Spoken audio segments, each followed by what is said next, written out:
अस्सलाम वालेकुम वरहमतुल्लाहि वबरकातुहू। कैसे पता चले कि हम थोड़ा सा इम्प्रूव कर रहे हैं, यानी कि अब रमज़ान हो गए, हमने नमाज़ पढ़ी, हमने इतनी शब कदरें जागी, हमने रोज़े रखे, हमने इतनी कुरान की तिलावत की, उसके बाद अल्हम्दुलिल्लाह हमने बकरीद के रोज़े रखे, हमने शव्वाल के रोज़े रखे। अब हमें पता कैसे चलेगा कि हम इम्प्रूव कर रहे हैं? हर चीज़ का होता है ना कि 3 महीने में रिजल्ट आता है एग्ज़ाम का, कि आपका बच्चा इंप्रूव कर रहा है, आपका बच्चा बेहतर कर रहा है। बेटा थोड़ा मेरा इंग्लिश ज़्यादा बोलने लगा, अब मेरा बच्चा सुधर रहा है, मेरा बच्चा अब शैतानी कम करने लगा। यानी कि एक हर चीज़ में एक पॉजिटिव साइन हमको मिलता है ना कि ग्रेजुअल इवॉल्वमेंट हो रहा है, हम इवॉल्व कर रहे हैं, हम अच्छे हो रहे हैं, बेहतर हो रहे हैं। तो दीन में भी हमें पता रहना चाहिए कि इससे ना हमको पॉजिटिविटी आती है। हमको पता तो चलना चाहिए हम भाई पहले इस लेवल पे थे, एक स्टेप थे, आप दूसरी स्टेप पे आए कि नहीं आए, क्योंकि धीरे धीरे ही बढ़ेंगे ना। ऐसा थोड़ी ना कि पैदा होते ही कोई तहज्जुद गुजार हो जाता है, पैदा होते ही कोई तकवे वाला हो जाता है, पैदा होते ही आलिम हो जाता है। टेक्स टाइम, सब चीज़ें धीरे धीरे होती हैं। तो मैं आज आपको बता रही हूँ कि ध्यान दीजिए इन चीज़ों पर जिसको मैं बता रही हूँ। इंशाल्लाह आपको भी पता चल जाएगा कि आप दीन में आगे बढ़ रहे हो कि आप पीछे गिर रहे हो। सबसे पहली चीज़ जो आपको ध्यान देनी है कि अगर रमज़ान, ईद, जो भी नेक काम आपने करें उसका इफ़ेक्ट आपकी लाइफ में हो रहा है कि नहीं हो रहा है, कि अगर आपकी नमाज़ें अव्वल वक्त पे होने लगी हैं।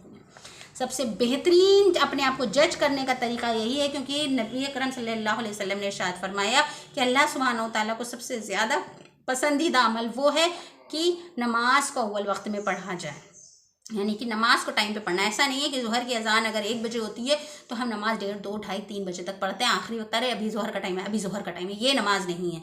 नमाज हमें अव्वल वक्त में पढ़नी। ज़ोहर का टाइम तब तक है जब तक आप मजबूरी में हो, आपको कोई आप दिक्कत है कि आप नमाज नहीं पढ़ पा रहे हो, तो सबसे पहले तो प्रे योर सलाह ऑन टाइम। आपको अपनी नमाज को वक्त पे पढ़ना है, क्योंकि आप अगर नमाज वक्त पे पढ़ने लगे हो इसका मतलब आपने आधा किला आधी जंग तो फतेह कर लिए। दूसरी चीज़ कि आपकी कुरान का जो था ताल्लुक, वो कनेक्शन थोड़ा स्ट्रांग हुआ कि नहीं हुआ। यानी कि अगर आप पहले 2 पेज पढ़ते थे, 2 रुकू पढ़ते थे, 2 आयत पढ़ते थे, तो आपने थोड़ी सी ज़्यादा कर दी। मैं शुरू से बता रही हूँ, बिगनिंग से बता, अगर आप 1 पारा पढ़ते हो, आप कोशिश करें आप 1.5 पारा, 1.25 पारा, 2 पारा पढ़ने लगो।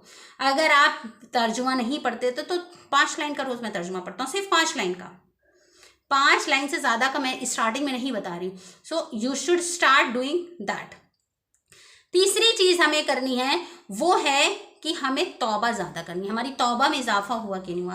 पहले हमें अपने कोई गुनाह नहीं दिखते, तब हमें हर चीज़ में अपनी तौबा करनी है कि अल्लाह माफ़ कर देना। थोड़ा सा दिखा दिया था कि आज कपड़े अच्छे पहने, ईद वाले दिन हमको लग रहा था मेरा लिबास सबसे अच्छा है, आज मैंने स्टेटस पे डाल दिया। अल्लाह आज मैंने दिखा दिया कि मैं बहुत अच्छा ही मेकअप कर लेती हूँ। अल्लाह ताला आज मैंने लोगों को दिखा दिया इंजॉइंग सिवई पार्टी, 5 बकरा हुआ, 4 बकरा हुआ, with my hubby, with my friends, with my बच्चे, विद माई, मतलब ये सब आप कम, रिपेंटेंस ज़्यादा, तौबा ज़्यादा, दिखावा कम, ठीक है। उसके बाद आता है कि तौबा के साथ साथ हम माफ़ करने वाले ज़्यादा बन गए कि नहीं बन गए। अब मुझे माफ़ करना ज़्यादा पसंद है, ठीक है, किसी ने कुछ कह दिया दरगुजर कर दो, एक बार मुस्कुरा के अल्लाह ताला से कह दिया करिए, देख रहे हैं ना आप अल्लाह ताला इसने हमको कहा, अब आप समझिए हम नहीं बोल रहे हैं, आपकी वजह से चुप हैं। कोई बोलने आया, ठीक है, अल्लाह ताला आपकी वजह से बात करे दे रहे, वरना मेरे अंदर भी बड़ा ईगो था, अल्लाह ताला टशन था। मगर आपको ईगो पसंद नहीं है, तकब्बुर बिल्कुल पसंद नहीं है, तो अल्लाह ताला इसलिए मैं माफ़ कर रही हूँ।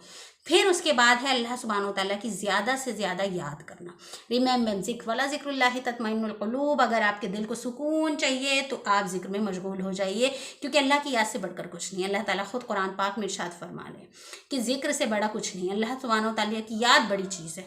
तो अल्लाह सुब्हानहू तआला के ज़िक्र में मशगूल रहिए। अल्लाह सुब्हानहू तआला से दुआएँ करना शुरू करिए, अल्लाह सुब्हानहू तआला से तौबा शुरू करिए, अल्लाह सुब्हानहू तआला का कलमा पढ़ना शुरू करिए। पहला कलमा पढ़िए, ला इलाहा इल्लल्लाह पढ़िए, सुभान अल्लाह पढ़िए, अल्हम्दुलिल्लाह पढ़िए, अल्लाहु अकबर पढ़िए, अस्तगफिरुल्लाह पढ़िए, हस्बुनल्लाहु व निअमल वकील पढ़िए, अल्लाह सुब्हानहू तआला से रब्बी अन्नी मगलूबुन फंतसिर पढ़िए, अल्लाह सुब्हानहू तआला से हर तरह से दुआ करिए। ला इलाहा इल्ला अंता सुब्हानका इन्नी कुन्तु मिनज़ ज़ालिमीन पढ़िए, सुब्हानल्लाह व बिहम्दी पढ़िए, सुब्हानल्लाहिल अज़ीम पढ़िए, अल्लाह सुब्हानहू तआला के 99 नेम्स को पढ़िए, अल्लाह सुब्हानहू तआला की तारीफ़ बयान कीजिए, अल्लाह सुब्हानहू तआला की मखलूक को देखिए, अल्लाह सुब्हानहू तआला की कारीगरी देखिए, अपने आप को देखिए। अल्लाह सुब्हानहू तआला कुरान में कह रहे हैं कि क्या वो गौर फिक्र नहीं करते, तो गौर फिक्र करिए। क्या वो ऊँट को नहीं देखते? क्या वो आसमान को नहीं देखते? क्या वो खुद को नहीं देखते? वो अपने आप को नहीं देखते?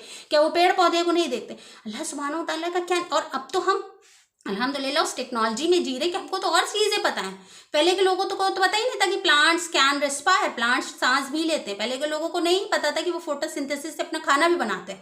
हमको तो पता चल रहा है सब कि अल्लाह ऐसी मखलूक खाना बना सकती है। कैन यू इमेजिन कि plants can make their own food. यहाँ तक कि वो जो उनकी एमिट कर रहे हैं, वो जो गंदगी निकाल रहे हैं, कार्बन, वो जो ऑक्सीजन निकाल रहे हैं, वो हमारे यूज़ में आ रही है, और जो हम एमिट कर रहे हैं कार्बन डाइऑक्साइड, वो उनके यूज़ में आ रही है। जो हमारे लिए जहर है वो उनके लिए शिफा है, और जो वो निकाल रहे हैं वो they are giving us oxygen. तो यार ये इसको जानने के बाद कैसे सुभान अल्लाह नहीं निकलता, कैसे अल्हम्दुलिल्लाह नहीं निकलता, कैसे अल्लाह अकबर नहीं निकलता?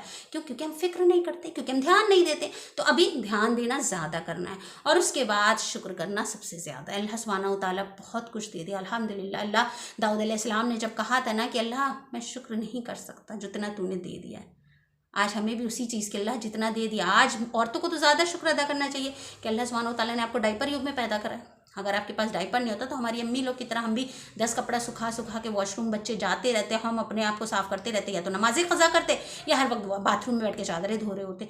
तो अल्हम्दुलिल्लाह अल्हम्दुलिल्लाह इतनी तरीका नहीं था कि हम सिलबट्टे पे आज भी मसाला पीस रहे होते, आज भी हम चक्की में मसाला पीस रहे, वो आटा पीस रहे होते। यानी कि अल्लाह सुब्हानहू तआला ने हमें इस युग में पैदा कर, जितनी बार आप मिक्सर चलाइए अल्हम्दुलिल्लाह, जितनी बार लाइट ऑन कीजिए कि चिराग में तेल नहीं डालना पड़ रहा है, बत्ती नहीं लगानी पड़ रही है, अल्लाह सुब्हानहू तआला ने आपको एक खटके की, एक स्विच के जरिए आपको आराम दे दिया। आपको रात भर अपने पति के लिए या माँ बाप के लिए पंखा नहीं झलना पड़ रहा है, एक स्विच ऑन करते हैं और आपका पंखा चलने लगता है। तो अल्लाह सुब्हानहू तआला ने आपको बहुत कुछ दिया है, सिर्फ आपको ध्यान देने की ज़रूरत है और शुक्र अदा करने की ज़रूरत है। तो if you follow all these things, इंशाल्लाह आपको पता चल जाएगा। अगर ये चीज़ों में आपका इंक्रीमेंट हो रहा है तो it's directly proportional to your dean also, कि आपका दीन भी, आपका ईमान का लेवल भी बढ़ रहा है। आखिर दावाना अल्हम्दुलिल्लाहि रब्बिल आलमीन। अस्सलामु अलैकुम व रहमतुल्लाहि व बरकातुहू।